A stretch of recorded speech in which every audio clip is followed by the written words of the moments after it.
Praise lord. దేవుని వాక్యము నుండి కీర్తనల గ్రంథము 18వ అధ్యాయము 25వ వచనము చదువుకుందాం.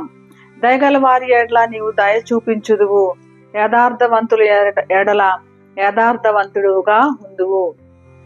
క్రిస్మస్ కథనం అంతటిలో చూస్తే ఎన్నో ప్రాముఖ్యతలు, ఎన్నో ప్రాముఖ్యమైన విషయాలు మన జీవితంలో మర్చిపోయినట్లుగా క్రిస్మస్ కథనంలో మర్చిపోయే విషయం ఏంటంటే యోసేపుని ఎవరు గుర్తు చేసుకోరు. ప్రాముఖ్యం లేని పాత్రలాగా మనకు అక్కడ ఉంటుంది. కానీ పరిస్థితులు అనుకూలించకపోయినా, పరిస్థితులు ఎవరేమనుకున్నా దేవుని కోసం నిలబడ్డ వ్యక్తిగా యోసేపు మనకు కనపడతాడు. యేసు చిన్నతనంలో ఉన్నప్పుడు యేసును కాపాడగలిగిన బాధ్యత తనకు అప్పగింపబడింది. తనకు మరియ విషయంలో అవమానకర విషయాలు ఎదురైతున్నా అనుకున్నప్పటికి కూడా మరియని వేటనాడటానికి తను ఇష్టపడలేదు. నీతిమంతుడిగా మనకి ఇక్కడ కనపడుతున్నాడు. తన ప్రతిష్టను, పేరును కూడా సాక్రిఫైస్ చేసి అది దేవుని చిత్తం అని తెలుసుకొని దేవునికి లోబట్టడానికి ప్రయత్నం చేశాడు.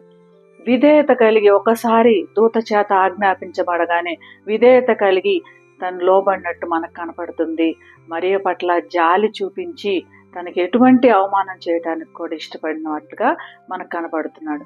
కనుకనే భూలోకంలో యేసుకు తండ్రిగా ఏర్పరచుకున్నవాడుగా మనకి యేసేపు కనపడతాడు. కాబట్టి లోకంలో మనల్ని ఎవరిని గుర్తించలేదు అని కాకుండా మన నీతి మన దేవునికి కనపడుతుందా లేదా మనం చూసుకుందాం. ప్రార్థన చేద్దాం. పరిశుద్ధమైన యేసయ్య, లోకంలో ఎటువంటి పరిస్థితులైనా నీవు మమ్మల్ని లెక్క చేసేవాడు కాబట్టి నీ దగ్గర తండ్రి మేము విధేయత కలిగి నీ నీతికి ఆధారంగా మేము జీవించడానికి సహాయం చేయమని, నీకు ఇష్టమైన జీవితం జీవించడానికి సహాయం చేయమని యేసు నామమున ప్రార్థిస్తున్నాం తండ్రి.